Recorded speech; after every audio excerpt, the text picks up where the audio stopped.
ソフケン。はい、じゃあよろしくお願いします。 TBS TV ソフケンということで、今回は塗装編ということで桜井さんにお越しいただきました。ありがとうございます。よしこと幸子と最近発売されたポックン、いびつのポックンというところで、かっこ笑い雑貨店さん、桜井さんといえばエイジング塗装というところで、今回ですね、よしこの方をですね、実際に実演で塗っていただこうかなと思いまして、よろしくお願いします。はい、よろしくお願いします。お願いします。以前ですね、ソフビの世界のすごい人でも工房の風景っていうのを撮影させていただいたんですけども、ありがとうございます。適当っていうの芸術という形ですね。適当ですね。それはもう今も変わらず信念を持って適当って適当しかね。なるほど。すごいいいこと言って。そこはもうブレずに、はい、今日もやっていただこうかなと。作るぞ試すぞおもちゃの世界、もう会社や家には帰りたくない。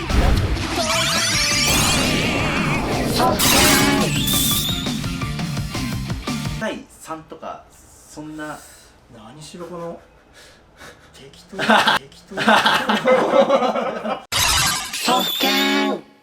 は早速なんですけども、実際に桜井さんによしこをですね、こちらの白素体のよしこを塗っていただこうかなと思うんですけども、その前に塗装技術について軽くご質問をさせていただければと思うんですけども、桜井さんに関しては塗装をされるときにどういったところを意識されて、カラーを決めたり塗り始めたりする、一番最初にこれをよし塗ろうって言った時にイメージされること。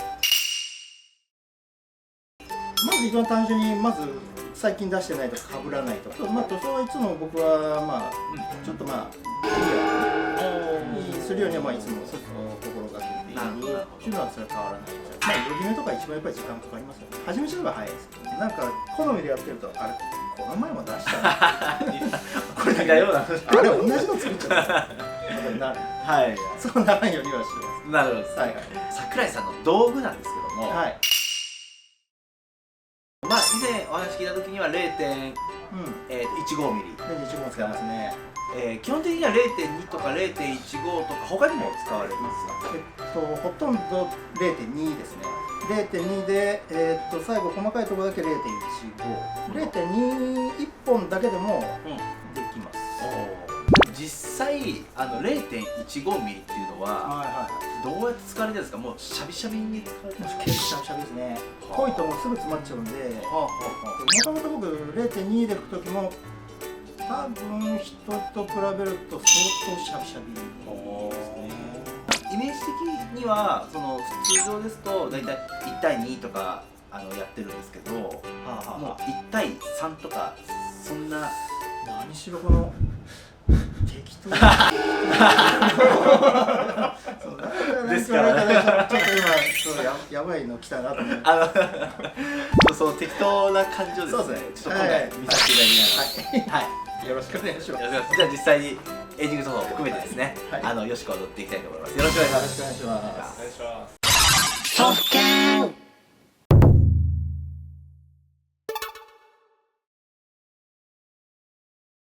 お願いします。僕がなんか時々やる方法なんですけど、今下地ですね。下地です。例えばこのすごいこれうわ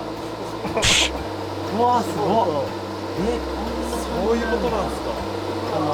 点々おお、なってる。こ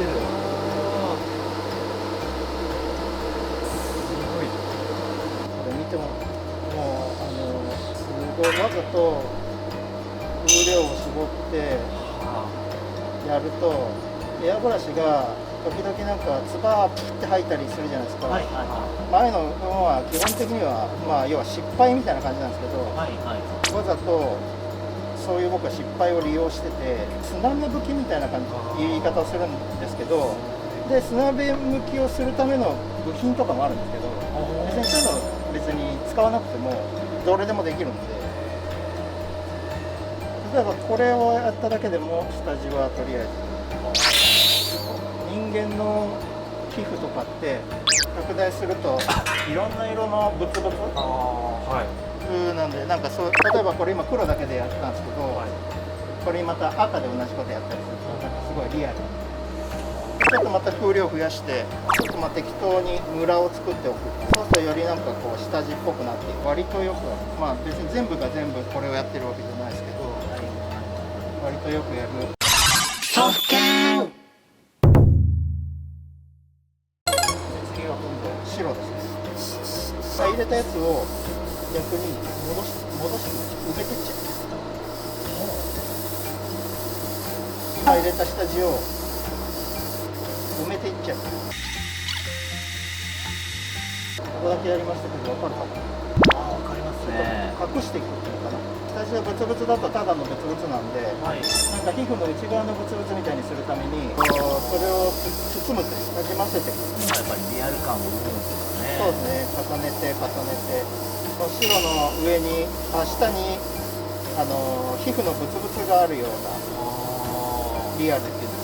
本当はこの着物は別に皮膚じゃないもんだから違う下地を入れるべきなんですけど、今ちょっと面倒くさいんでやめましたけど、下地も皮膚と着物とで分けたりもしますけどね。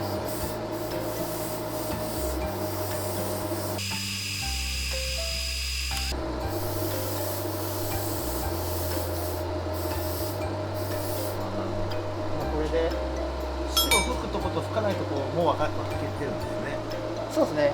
今ちょうど白黒のモノクロのヨシコを作ろうと思ってて、ここ黒、着物黒、帯黒、っていう感じでちょっとどこを白にしようかなっていうのを決めたところだけとりあえず白にしました。なるほど。帯のこの紐も白にしました。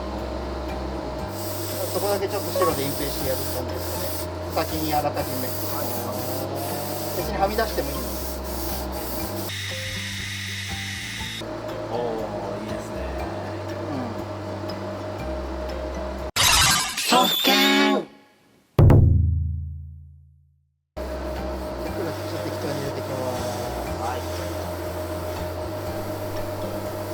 なんかフォームがいつもと違うもんですごいやりにくいけど、そうですね。ねえ、なんか多分あれ決まったフォームってあるんでしょうね、きっとね。やりやすい。肩が。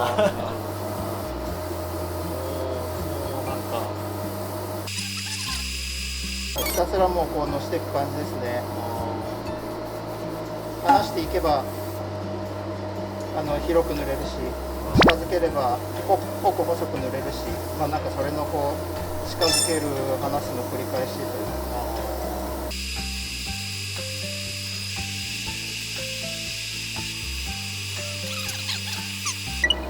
大体一応塗れたであとで、あとはもう濃淡をつけていくような感じで、黒をもっともっと濃くするんだけれど、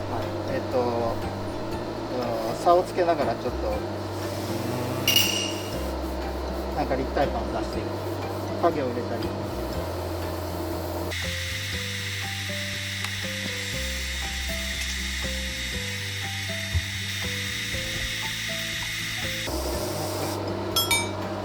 楽しい。バッテンバッテン。そうそうそう。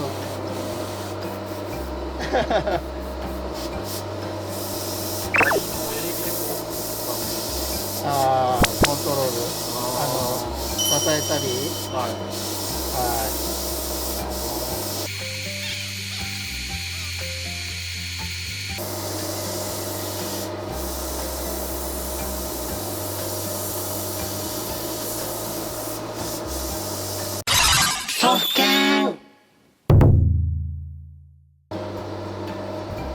さっき下地でやったような点々点をここでやったりもします。こ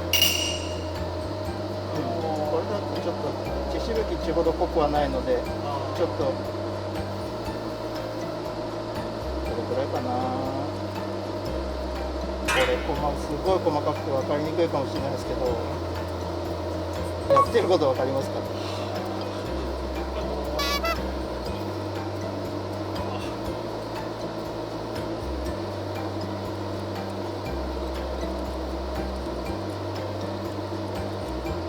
？4ってもらうと気持ち悪いの分かる。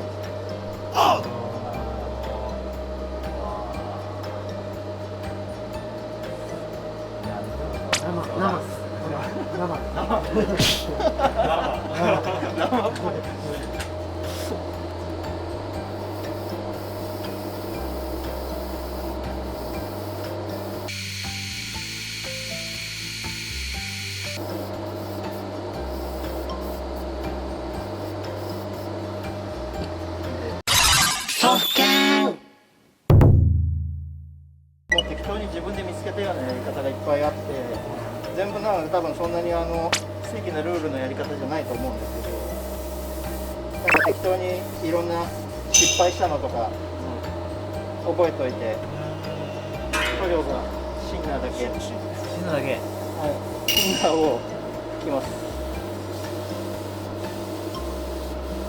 これ僕が好きで結構やるやつです。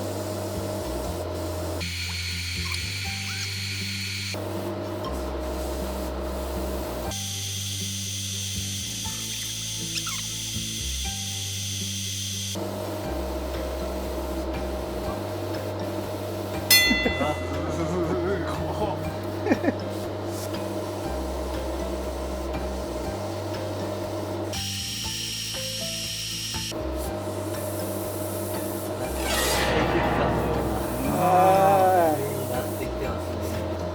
いい感じにキモいですかね。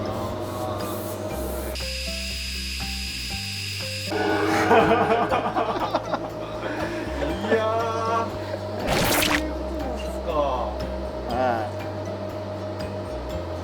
すごいっすよ。手品が見たいですよね。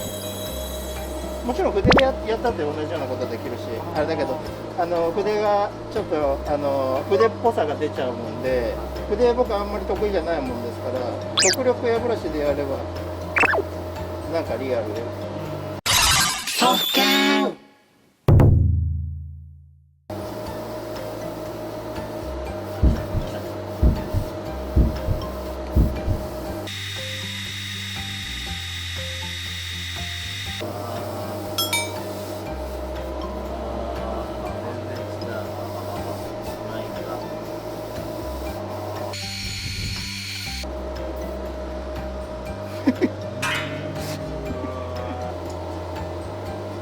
最後にもう一回周囲を囲ってやるとちょっとまたマッチするというか、ちょっとこれ少し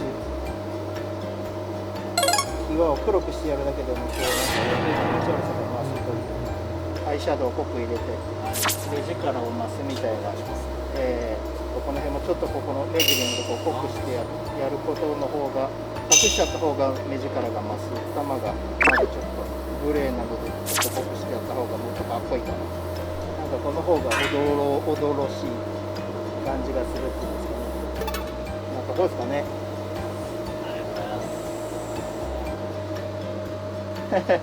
いやー、ありがとうございます。ありがとうございます。ありがとうございました。おもちゃの王様、おもちゃの